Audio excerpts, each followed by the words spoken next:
သူမှသတိရလို့ထားရိုက်မွန်လာဥကင်ကြီးလောက်နေပါ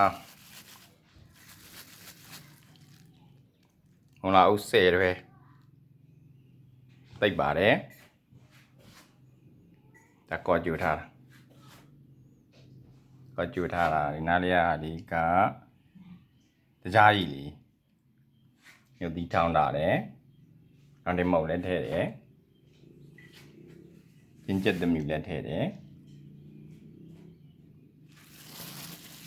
သူကမွန်လာဥ10တွေကမွန်လာဥကလုံးထွားတော့ကြတော့ဒီလိုပလင်းနဲ့ပေါ့ဖန်ပလင်းနဲ့2ပလင်းလောက်ရအောင်အရွက်ကတော့နည်းနည်းပဲထည့်ထားတာအရွက်ကသီးသန့်ရမ်းပြီးတော့အချင်းတဲမှာဒီရွက်ကလေးတွေပြီးမှသူ့ကိုတက်ပြန်အချင်းတဲမှာသူကနည်းနည်းတက်လို့ခါတတ်ပါတယ်မွန်လာဥကြတော့ချိုးပေါ့ဒါကြခါကြက်ဥလေးချိုးလေးကျွတ်တော်မိတ်လေးလည်းထည့်တာ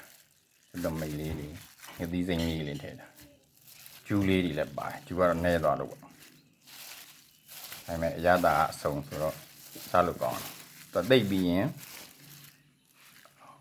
2ရက်လောက်နေစားလို့ရသွားပြီ2ရက်လောက်နေပြီးရင်အရှင်တက်ပေါက်သွားပါအရှင်တက်ပေါက်စားလို့ရသွားပြီစားလို့ရပြီဆိုရင်ကျွန်တော်တို့ရေခဲတက်တာလည်းမထည့်ထားမှရမှာအဲ့တော့ရေခဲတက်တာမရှိဘူးမိကလည်းပြတ်နေရလေအဲ့တော့ရေခဲတက်တာရှိတဲ့နေရာကိုသူများအိမ်ကိုသွားထားမှာသူများလည်းကြွေးရမှာပေါ့လေရေခဲတက်တာငါးက